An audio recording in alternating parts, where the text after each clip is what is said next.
seseorang sedang mengalami kedukaan, biasanya rasionalitas mereka itu lumpuh. Hal ini yang kemudian membuat setiap orang itu cenderung akan tanda kutip rela melakukan apapun. Hanya perorangan tenda, kursi, dan surat makam sampai 2018.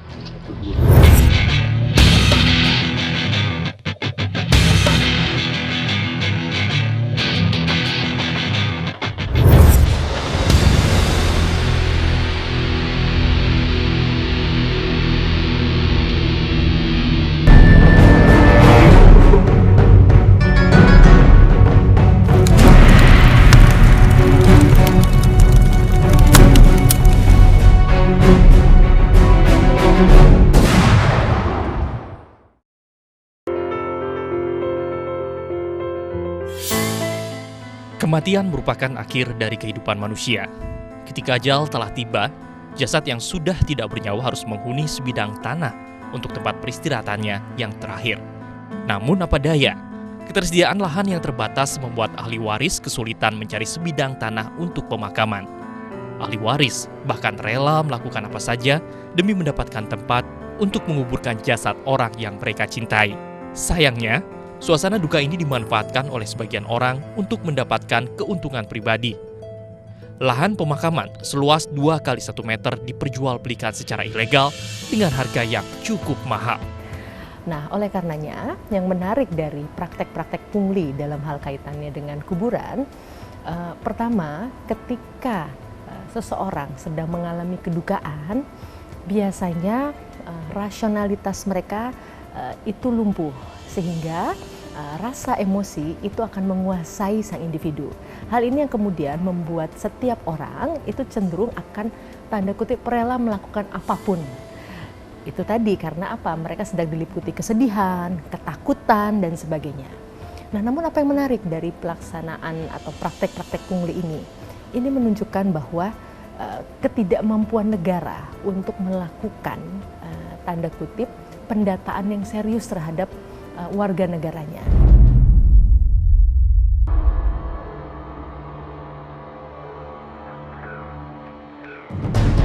Kasus jual beli lahan pemakaman sudah menjadi cerita lama di negeri ini. Untuk mengetahui modus mafia tanah perkuburan ini, tim investigasi Ainus TV menemui Nanda. Lelaki berusia 30 tahun ini adalah salah seorang korban makelar atau calo lahan pemakaman di daerah DKI Jakarta.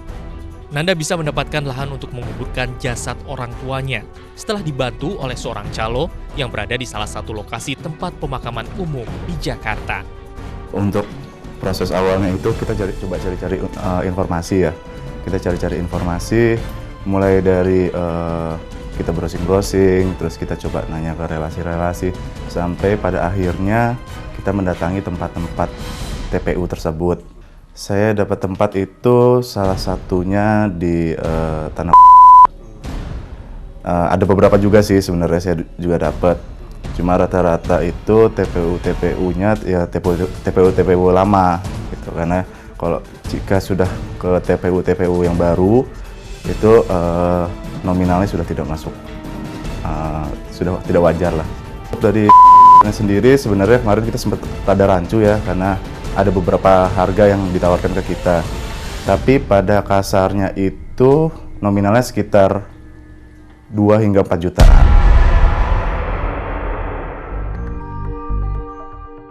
Nanda seperti berhadapan dengan seorang agen properti profesional. Sang makelar menawarkan beberapa lokasi pemakaman dengan harga yang berbeda.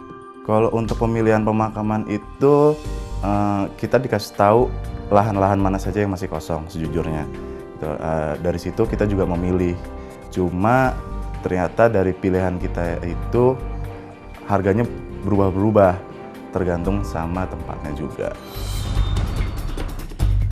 Pungutan liar tidak hanya dilakukan oleh calo yang berkeliaran di sekitar area pemakaman. Para penggali makam pun tak mau ketinggalan untuk meminta uang kepada ahli waris yang sedang berduka. Fasilitasnya fasilitas umum seperti kebersihan, terus juga untuk surat-suratnya itu seperti pajak selama kurang lebih 3 tahun kalau nggak salah. Terus juga untuk proses pemakamannya itu sudah masuk ke dalam harga tersebut. Harusnya itu sudah masuk dalam anggaran karena itu sudah ada di dalam penawaran yang mereka berikan ke kita. Tapi terkadang mereka di saat kita sedang melakukan penguburan itu mereka suka meminta lagi. Jadi ya kita mau nggak mau karena rasa kemanusiaan ya kita berikan juga ya uang lebih untuk jasa mereka. Nanda tidak hanya membayar pungli pada saat jenazah akan dimakamkan. Pria yang bekerja sebagai wira swasta juga harus mengeluarkan biaya tambahan pada saat melakukan ziarah ke makam keluarganya. Untuk keluarga ngunjungin itu kadang mereka meminta uang kebersihan sih, sudah pasti. Mereka minta uang kebersihan atau kadang mereka minta uang untuk penanaman rumput. Nominalnya itu minimal 200.000, tapi tidak tentu. Kadang mereka kalau misalkan untuk penanaman rumput itu mereka suka meminta sekitar 400.000 sampai 500.000-an. Nanda mengaku kecewa dengan peraturan pemakaman yang ada di DKI Jakarta. Apalagi uang yang dibayarkannya disinyalir tidak masuk ke kas daerah karena hanya diterima oknum yang mengatasnamakan Dinas Pertamanan dan Pemakaman. Waktu kemarin itu sempat ada sekitar kurang lebih 2 atau 3 orangan gitu sih. Kemarin kita nggak ketemu, kita coba nyari-nyari, kita coba hubungi tapi nggak diangkat-angkat. Terus sampai pada akhirnya ya kita bayarnya langsung sama orang yang nemuin kita. Jujurnya yakin nggak yakin sih, tapi ya mau gimana lagi gitu. Cuma di sini kita ya sudah kita melakukannya karena rasa percaya saja. Cuma kita memang meminta untuk bukti pembayarannya itu harus ada cap dari TPU tersebut.